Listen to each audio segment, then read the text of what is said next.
Welcome back to another episode of Lost in the Farmer's Market Garden Shorts.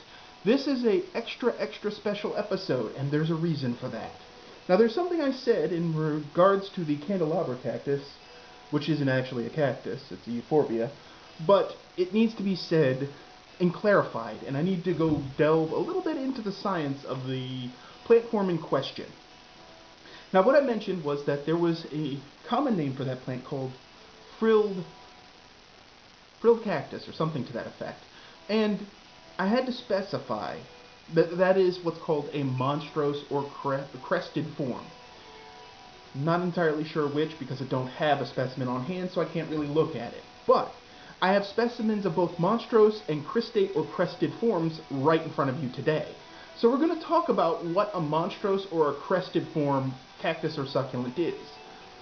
Now, what I need to get off say first is that in front of you today, the plant on the lower right in the grayish pot is Cereus validus forbesii monstrose. Ming Thing, it's a monstrose form. That species originates from Bolivia and Argentina. It's a slow grower. You can get up to 12 inches tall, and that's about all of it. It's kind of a weird, lumpy plant. The non-monstrous plant is a little bit more orderly and gets about the same size most of the time. Its flowers are purple to lavenderish, and they're a funnel flower, and it's a night bloomer. Its hardiness is USDA zones 9A through 11A, but as far as houseplants go, it's fine as long as it has a sunny window and doesn't get overwatered. Oh, and don't feed it after midnight. Now, the one on the left there, in the deep green pot, is an Echonopsis. Echonopsis cristata species. Caterpillar cactus, named for its lumpy and unusual form there. Now I'm going to zoom in just a little bit to allow you to take that in. This is a crested cactus. A true cactus that, as you can see, forms crest. This is a monstrose cactus. Very interesting. Now, the Echinopsis is native to South America. It has slow growth. It gets to 6 to 12 inches tall, and the specimen plant from which the cutting came was maybe 8 inches tall and filling a rather large pot. It was filling a 12-inch pot, I think it was, by the time it got the rot. Now, slow growth, as noted. This one has grown somewhat since I rescued the cutting and dusted it and dried it, and dusted it with root hormone and dried it out. Now, it's hardy in zones 11 to 10, and it prefers a pH range of 6.1 to 7.8. It's the only one of these three plants where I found a pH range for, so there it is, but I'm taking that with a grain of salt.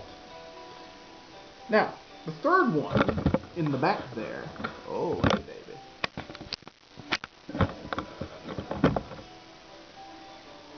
The third one is Austrocylindropuntia subulata, Eve's needle. Subulate means awl-like, as in the sharp-pointed punching tool. It's almost like an ice pick. And it refers to the shape of the leaves, which they are most certainly awl-shaped. A-W-L, awl. Now, it's native to the Peruvian Andes at altitudes of 9,842 feet, or 3,000 meters. So that tells you exactly what kind of climate it grows in. I'm going to zoom out again. Those white patchy areas are not insects. That's actually just where the cuticle has gone waxy. Opuntias tend to do that. It's not that big of a deal. Even the big prickly pears do that eventually. Their oldest pads, or the oldest sections of their pads, will do that. They'll sort of scab over. I guess it's extra protection against the elements. I'm not really sure about that. Now, this plant can get up to 12 feet tall, and was first described as Pereschia subulata in 1845 by Friedrich Mullenfort. Now, I may have mispronounced his name. There's like a stray P and another letter in there. And one of these, I think the U might have had 2 dots over it. So, for those of you who speak the language that I just mangled, you have my apologies. Now, it was reclassed to its current name in 1942 by Kurt Backberry. Alright. Now, I'm going to zoom out for a second, because I want to say to you, one of these plants is neither cristate nor monstrose. But we'll get into that in a second, because I have to talk to you about the science of what exactly that is. Now we're going to zoom in. Now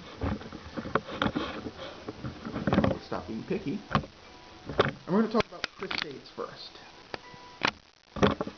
Now, I know this is not the best view, but it helps. Crest forms are an elongation of the growing point from a radial growing point to a linear one. As you can see in this plant, you see that white line through the middle? That's the growing point. The growing point has been stretched into a line, which is not normal. So rather than flat tissue layers, damage or some other effect to the central growing point creates multiple growing points that crowd each other, making strange geometry that looks like coral, brains, alluvial fans, snakes, and corkscrews. Now, on this side, Monstrose growth is a mutation that tends to make multiple growing points at random. As you can see, all those lumps, each of those lumps may contain one individual growing point. They usually aren't next to each other and emerge at random, which explains why the plant looks like that. This warps and distorts the plant's shape, giving it extra ribbing, random spines, sometimes no spines, extra teeth in the leaves, and all other mutations. Now, I want to point out one thing. There is a variety of agave called cubensis, and the edges of the leaves have teeth on them, little spikes that can be pretty nasty. But what's weird is it's mutated. It's a monstrose form, where on the other side of the leaf there are gaps with more teeth, so it looks like it's some kind of weird carnivorous plant. It's cool to look at, but I wouldn't want to see that in the wrong lighting. I digress. Now, in monstrose form, all the growing tips are dominant, which means they all demand the same energy and they all aggressively grow faster than the rest of the cactus. In cristates or crested, it's one deformed point. So this Ming Thing here has dozens and dozens of growing points.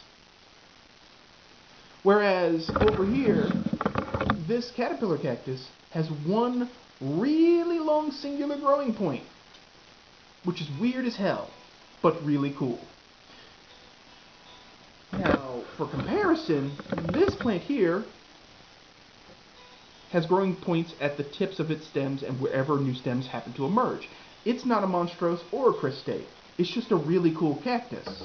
And all three of these are cacti. Now, scientifically, the difference between a cactus and a succulent is that cacti have certain features that distinguish them.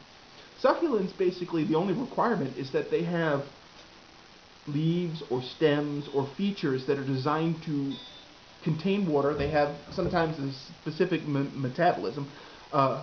Specifically, they may do photosynthesis differently using crystalline acid metabolism, which is common in jade plants, if you know those. And cacti tend to have glochets, those little fine needles that you have the darndest time pulling out, which, by the way, if you ever get those little fine needles in your fingers, duct tape. Put duct tape over the area and pull it quickly off and out go the needles. They also may have the large needles, which are a modified form of leaf. Or they may have these little needle leaves, like in the Austrocylindropuntia, where it's technically a leaf. It's sort of like a weird evolutionary rudimentary leaf. The science of determining the two is, you're going to have to consult a lot of books to figure that one out. But anyway, there's also one other thing I have to note. Monstrose and cristate forms are generally caused by injuries to a plant in its immature stage. Now, this could be physical damage. A rock could have fallen and damaged the growing point. A bird could have pecked at it. Something could have tried to have grazed on it and regretted it. It could be that an insect came down and said, "Supper time!" It could be that accidentally chemicals got on it. You know, you were spraying for weeds and touched it with a few droplets of herbicide at the wrong time. There's no way to tell. But I will tell you this one thing about cristate form and cacti in general. Refrain from giving them fertilizer, because they will have explosive growth, but the explosive growth will be soft and may snap off. If you've ever grown a prickly pear, the kind that grow in the ground out here, if you give them a strong dose of something like Miracle-Gro, you're going to see bright green fleshy pads within a month. And that's all completely tender growth. Now, those pads are the best kind for picking and eating because you can pickle prickly pear and it's a food item. But it's not great for the plant, and it can cause the plant to overgrow, stress out, and then fail. Yeah, if you've ever heard of fertilizing to death, you can do that, but it's really effective against cacti. So I don't recommend it. But with that said, the reason that you might want a crested or monstrose form cactus is because they're weird. And chances are your garden friend, who you might be giving this to for Christmas or whatever, will probably appreciate the effort put into finding something crazy and weird like one of these plants. They don't require much care. You kind of benign neglect them a bit. You water them only when dry.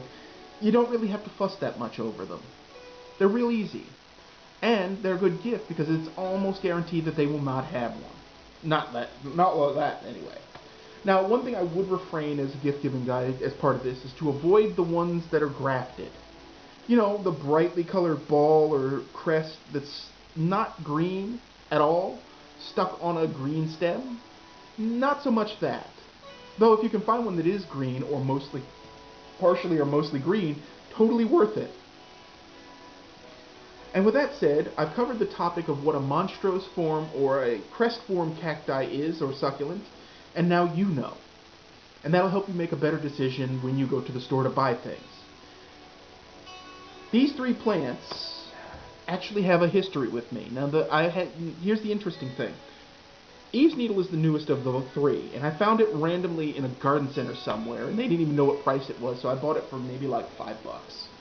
And it's turned out to be a neat, weird plant that realistically, sort of a prickly pear, but maybe not. Don't care. I like it anyway.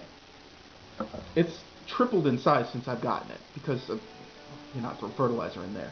Wah, wah.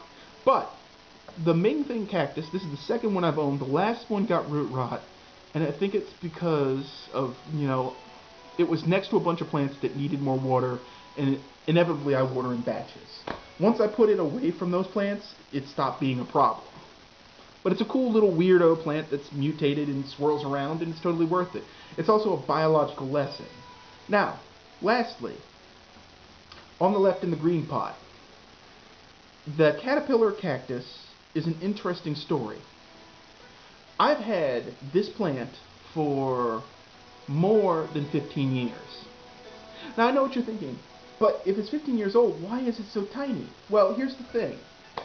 The mother plant got root rot a couple years back, like 2 years back. Yeah, about 2 years ago.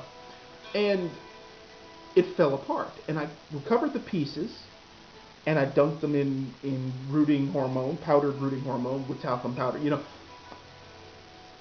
This is a total sidetrack, but the powdered rooting hormone you get is a tiny bit rooting hormone and mostly talcum powder, and the talcum powder is there to dry out the wound, making it much harder for a bacterial or a disease to continue attacking that wound, if it's there. It does work, and it's totally worth it. But with cacti like this, you dunk it in or brush it on, and you let them sit for a few days to dry out fully. And then you stick them wound side down in completely new soil media with a completely new pot, if it's root rot that got them, and you wait. It might take a week, it might take 3 months. If they're going to root, they're going to root. But if you see one shrivel up and start to die and turn funny colors, get them out of there quickly if they're in with other plants, because they may still have the rot. And the root rot is really like Ebola for plants. It's devastatingly fatal if it's left unchecked. So you get the ones out of there, and you hope the best for the rest. And you refrain from watering. Maybe a little bit here and there, but not that much, because moisture encourages root rot, especially under cacti. And eventually, you have a plant that rooted like this one did.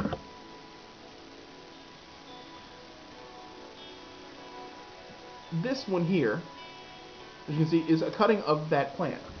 It's one of the successful ones. It's gained in size, it's getting all lumpy, perfect. Now, cacti do this thing, they have this biological function called shattering. You'll see prickly pears sometimes do it when they're intensely stressed. They'll drop pads.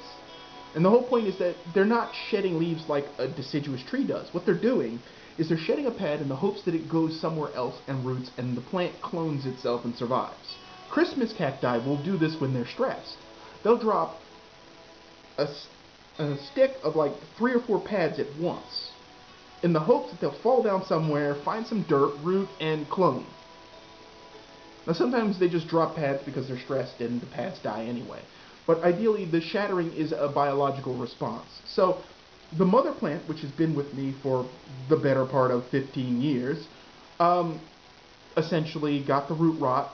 It wasn't wet. It hadn't been through a wet period. It just decided, I am spent, my dear. And I rescued the chunks. Now, that plant has been with me. I dragged it from New Jersey to North Carolina. That's amazing stuff right there. And it's never bloomed once, but it's always been a topic of conversation. In New Jersey, I used to put it out for the summer, and what happened was that a pink calibrachoa, a million bells, basically a million bells petunia, sowed a seed in it, and so I had a calibrachoa growing out of one side of the pot and this big lumpy cacti in the other side. That calibrachoa lived for 6 years, which is unheard of for a calibrachoa outside of its native range. Completely unheard of. I'd bring it in every winter. It looked like crap. I'd fertilize it and the cactus one last time, and I'd give a little bit to it, and they would do just fine. I used to use that plant as a metaphor for racism. You know, I'd show people the cactus and say, what do you think of this? And all they'd see is pain, hurt, spines, you know. And then I'd show them the calibrachoa and ask them what they thought of that, and they'd say beauty. And then I would point out that the calibrachoa was not originally part of this pot. This pot was the cactus's home first. It basically squatted on the cactus's territory. I also pointed out that if you look very closely at the cactus, you'll see that it has a geometric line running through the middle of it. That's that elongated growing point. And I point out that if you notice, the spikes on this particular specimen are placed in almost diamond patterns. And people would look and be like, wow, I never saw that. And I said, this because you were too busy looking at the spikes to see the value beneath.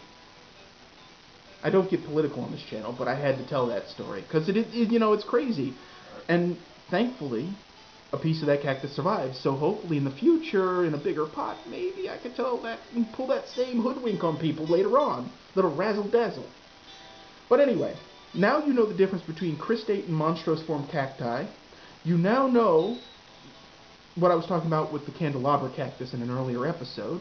And this has been a long enough episode anyway. But you also have seen some crazy plants and got some crazy gift ideas. So this will hopefully be the last episode of the year because I want to start doing the new content. So stay tuned, keep them growing, and thank you for watching. Have a happy new year.